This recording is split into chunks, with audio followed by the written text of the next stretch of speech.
আসসালামু আলাইকুম। সবাই কেমন আছেন? আমার নতুন আরও একটি ব্লগ ভিডিওতে সবাইকে আরও একবার স্বাগত জানাচ্ছি। চলে আসলাম নতুন দিনের নতুন আরও একটি ব্লগ ভিডিও নিয়ে। এই তো আজকে ভিডিওটা সকাল থেকে স্টার্ট করেছি। কিছু সবজি বাজার নিয়ে এসেছে, সাথে পেঁয়াজ আলু এনেছে, আর হয়েছে কিছু আমড়া এনেছে। আমড়া কিন্তু বেশ অনেক দিন হয়েছে বের হয়েছে, তো আমাদের এখনও খাওয়া হয়নি আর কি। আজকে নিয়ে এসেছে প্রথম। এখন হচ্ছে আমি সব কিছু গুছিয়ে রেখে তারপর রান্নার জন্য রেডি হচ্ছিলাম। মিষ্টি কুমড়োটা আগে রান্না করতে হবে। মিষ্টি কুমড়ো কিন্তু বেশি দিন থাকে না, ফ্রিজে রাখলেও দেখা যায় নষ্ট হয়ে যায়। আর সাথে কিছু আমরা কেটে নিয়েছি, ছেলে মেয়েকে দেবো তার জন্য, আর আমিও খেয়ে নিব। তো ফাইনালি কেটে বেছে একদম রেডি করে তারপর হচ্ছে রান্নাটা অলরেডি বসিয়ে দিয়েছি। আজকে হচ্ছে মিষ্টি কুমড়ো ভাজি করব, আর হচ্ছে রুই মাছ ভুনা করব। তো সঙ্গেই থাকুন আমার। আর ভিডিওর এ পর্যায়ে এসে যারা এখনও একটা লাইক দিতে ভুলে গেছেন, প্লিজ লাইক দিয়ে ভিডিওটা কন্টিনিউ করবেন। আর যারা চ্যানেলটা নতুন ভিজিট করছেন তাদের কোনো অংশে একটু হলেও ভালো লেগে গেলে সাবস্ক্রাইব করে আমার পাশেই থাকতে পারেন। পাশে থাকা বেল আইকন অল অপশনটি প্রেস করে রাখবেন, যাতে পরবর্তী ভিডিওর নোটিফিকেশন পৌঁছে যায় আপনার কাছে। আর যারা অলরেডি করে দিয়েছেন তাদেরকে জানাই অসংখ্য ধন্যবাদ ও ভালোবাসা। কথা বলতে বলতে কিন্তু আমি কুমড়ো রান্নাটা অলরেডি করে নিতেছি। তো কিভাবে কি রান্না করছি সঙ্গেই থাকুন আপনারা। আমি কিন্তু আজকে চিংড়ি মাছ দিয়ে রান্নাটা করছি না, আমি আজকে নিরামিষ রান্না করছি। কুমড়া কিভাবে নিরামিষ রান্না করতে হয় আমার কাছ থেকে শিখে নিন। আর কে কে খেয়েছেন অবশ্যই জানাবেন। এভাবে কিন্তু খেতে বেশ লোভনীয় হয়, আর চিংড়ি মাছ দিয়েও ভালো হয় ঝোল রান্না করলে। আর যখন চিংড়ি মাছ আমাদের হাতের নাগালে না থাকে তখন কিন্তু কুমড়োটা চাইলে এভাবে রান্না করা যায়। আর মিষ্টি কুমড়া কিন্তু বেশ মিষ্টি হয়, কিন্তু তারপরেও আরেকটু মিষ্টির জন্য আমি একটু চিনি দিয়ে দিয়েছি। তো এভাবে রান্না করলে কিন্তু অনেক লোভনীয় হয়, আপনারা একবার হলেও ট্রাই করে দেখবেন। আর আমি পানি দিয়ে দিয়ে রান্নাটা করছিলাম, ঢাকনা দিয়ে ঢেকে রান্না করতে গেলে দেখা যেত অনেক দেরি হয়ে যেত, তার জন্য পানি দিয়ে ভালোভাবে রান্নাটা করে নিয়েছি। আর কুমড়োগুলো বেশ মোটা করে কাটা হয়েছে, তার জন্য পানি দিতে হয়েছে। তো ফাইনালি আমি কুমড়োটা রান্না করে নিয়েছি। এখন হয়েছে মাছ ভুনা করে নিব। এক চুলায় রান্না করছি, দুই চুলায় দিতে গেলে দেখা যাবে রান্না করাই যাবে না গ্যাসের সমস্যার জন্য। তো ফাইনালি আমি হলুদ মরিচ লবণ তারপর জিরে তারপর হচ্ছে আদা রসুন বাটা দিয়ে ভালোভাবে মাছটাকে মাখিয়ে নিব। সাথে একটু সাদা তেল দিয়ে দিয়েছি, দিয়ে হাতের সাহায্যে ভালোভাবে মাখিয়ে নিতে হবে। নিয়ে কিছুক্ষণের জন্য রেস্টে রেখে দিতে হবে। তো আমি কিছুক্ষণ রেস্টে রেখে দিব, দিয়ে তারপর হচ্ছে রান্নাটা করে নিব। এখন হচ্ছে আমি কড়াইতে কিছুটা তেল দিয়ে দিয়েছি, দিয়ে ভালোভাবে নেড়ে চেড়ে নিচ্ছি।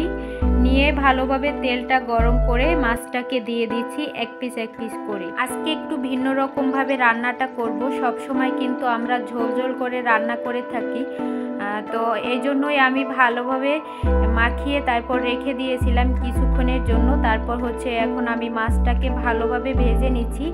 এক পিঠ ভাজা হয়ে গেলে তারপর হচ্ছে ওপাশটা উল্টো করে দিব, দিয়ে তারপরে সাথে আমি পেঁয়াজ কুচি দিয়ে দিব, সাথে কিছু টমেটো কুচিও দিয়ে দিব।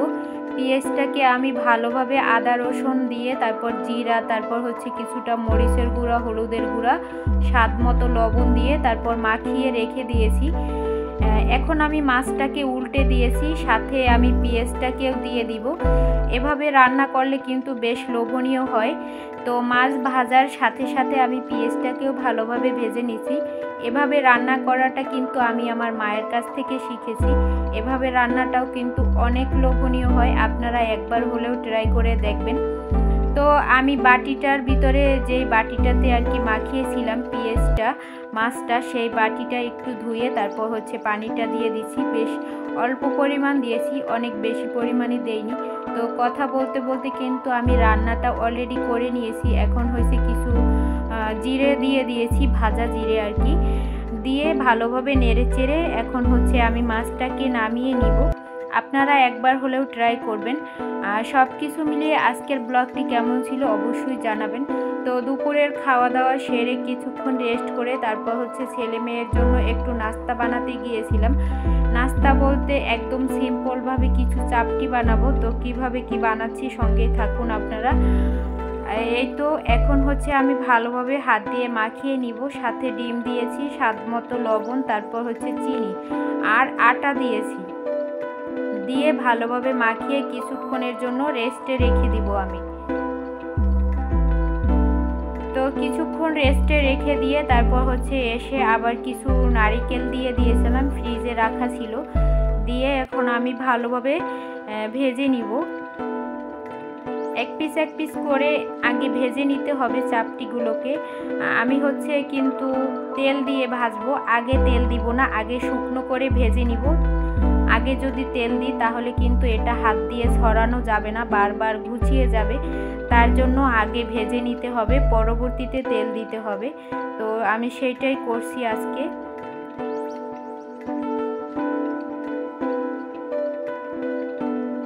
এভাবে কিন্তু সিম্পলভাবে নাস্তাটা বাসায় ট্রাই করতে পারেন। আমরা কিন্তু মাঝে মধ্যে খাই, খুব ভালোই লাগে আমাদের কাছে। আপনারাও ট্রাই করে দেখবেন। তো আমি এক পিস করে ভেজে নিয়েছি। এখন হচ্ছে আমি তেল দিয়ে ভেজে নিব। আসলে সব সময় কিন্তু বাহিরের খাবার আমরা চাইলেও খেতে পারি না। বাহিরের খাবার খেতে খুব মজা, কিন্তু খরচ হয়ে যায় অনেক বেশি। তার জন্য চেষ্টা করি বাসায় খাবার জন্য। তো আজকের মতো এখানেই বিদায় নিচ্ছি। সবাই ভালো থাকবেন, সুস্থ থাকবেন। আল্লাহ হাফেজ।